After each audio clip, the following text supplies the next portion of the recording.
And thanks for joining us tonight. Following the guilty pleas in the Larry Bullen mass shooting case, we are taking a look at some of the legislation that changed in the aftermath of that deadly day. Let's remind you, though, what we're talking about. Larry Bullen was found guilty of the murder of Timothy Smith by Brazos County jury a few weeks ago. He was given life in prison and a $10,000 fine. Bullen later pleaded guilty to his Grimes County attempted capital murder of a peace officer charged for the shooting of DPS Sergeant Juan Tovar and was given a life sentence with the opportunity for parole.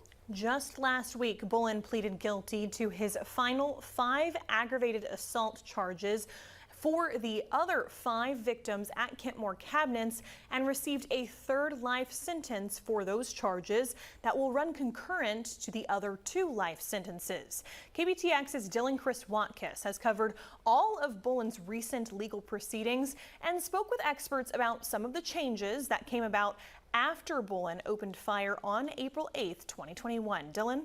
The 2021 Kentmore Cabinets mass shooting didn't just create devastating ripples for the victims, their families, and the Brazos Valley community. It was an act of violence that spurred real legislative change during the 2 most recent legislative sessions.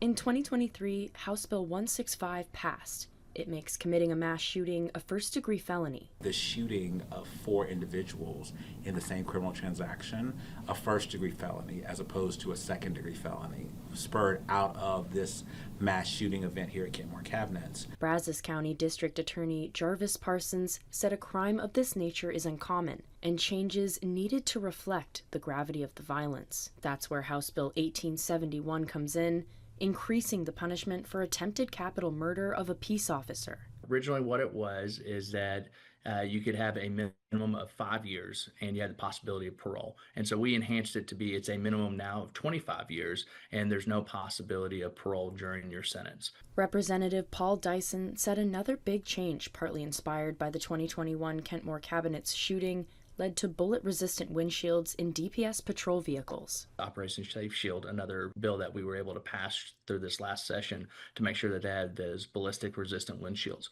And I think it's just the story, the narrative that came from that, from a tragic incident came a lot of good. Parsons said the changes made in the aftermath of Bullen's violent crimes were examples of the justice system at work. There's a remedy for the inadequacies in the statutes there so that hopefully everybody can come in and get justice when they are a victim of crime.